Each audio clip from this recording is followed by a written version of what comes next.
மீன ராசி நபர்களுக்கு இந்த வார பலன். மீன ராசி நபர்களை பொறுத்தவரை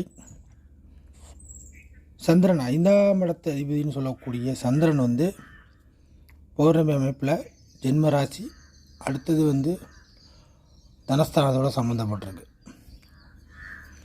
அப்போது மீன ராசி நபர்களுக்கு காப்பாற்றப்படக்கூடிய இல்லை இருக்கிறதை பெருக்கக்கூடிய ஒரு நன்மைகளை தரக்கூடிய கொஞ்சம் கஷ்டமில்லாத சூழ்நிலையை தரக்கூடிய கிரகமான சந்திரன் வலுவாக இருக்கிறதுனால சில விஷயங்கள் உங்களுக்கு நல்ல வாய்ப்புகள் தேடி வரக்கூடிய சூழ்நிலைகள் இந்த வாரத்தில் இருக்குது.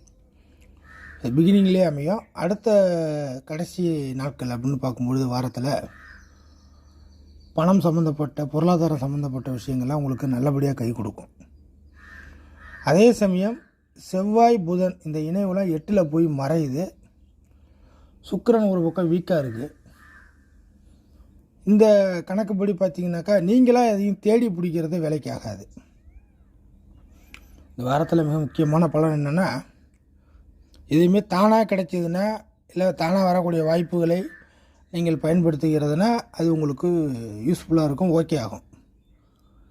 நீங்களாக சில விஷயத்தை முட்டி மோதுவது, தேடி பிடிப்பது, களத்தில் இறங்குவது, நண்பர்களை சந்தித்து சேர்ந்து செய்வது, சேர்க்கை, நீங்கள் இன்னொருவரோட சேர்க்கை பெற்று எதாவது செய்வது, நீங்களாக ஒருத்தவங்கள்ட்ட உதவி கேட்குறது,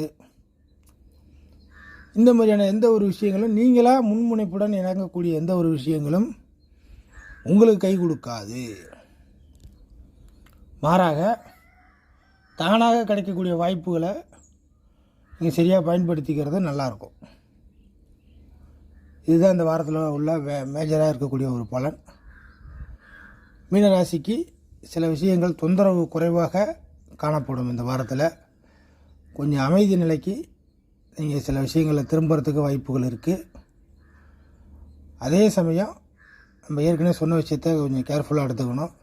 பெண்கள் விஷயத்தில் பெண்கள் மூலியமான நன்மைகள் உங்களுக்கு இந்த வாரத்தில் ரொம்ப குறைவு. ஸோ அந்த மாதிரியான அவர்களுடைய விஷயத்தில் நீங்கள் தலையீடு காட்டுவது ஒன்றும் பெரிய அளவுக்கு நன்மைகள் கிடையாது. இப்போ மாறாக டார்ச்சர் பிரச்சனைகள் வர்றதுக்கு அதிக வாய்ப்புகள் இருக்குது. போகிற போக்கில் அந்த விஷயத்தை அப்படியே விட்டு பிடிக்கலாம். அடுத்ததாக செவ்வாய் 8ல் போய் மறையிறதுனால ஒரு பாக்கியத்தை அடையிறதுக்கு மேலே இருந்து கீழே குதிப்பதாக இருக்கும். ஆனால் அது நீங்கள் குதித்தாலும் கிடைக்குமான்றால் கிடைக்காது. அதனால் நிச்சயமாக செவ்வாய் சம்மந்தப்பட்ட விஷயங்கள்லாம் இன்னும் சில நாட்களுக்கு மீனராசியை கை கொடுக்காது. புலம்பல்கள் அதிகமாக இருக்கும். ஸோ கொஞ்சம் அதுக்கு தான் நீங்களாக போய் இந்த காலகட்டத்தில் செயல்படுவது, முட்டி மோதுவது எதுவுமே வேலைக்கு ஆகாது அப்படின்னு ஏற்கனவே சொல்லியிருக்கிறேன். அந்த விஷயத்தை கொஞ்சம் நோட் பண்ணிங்க.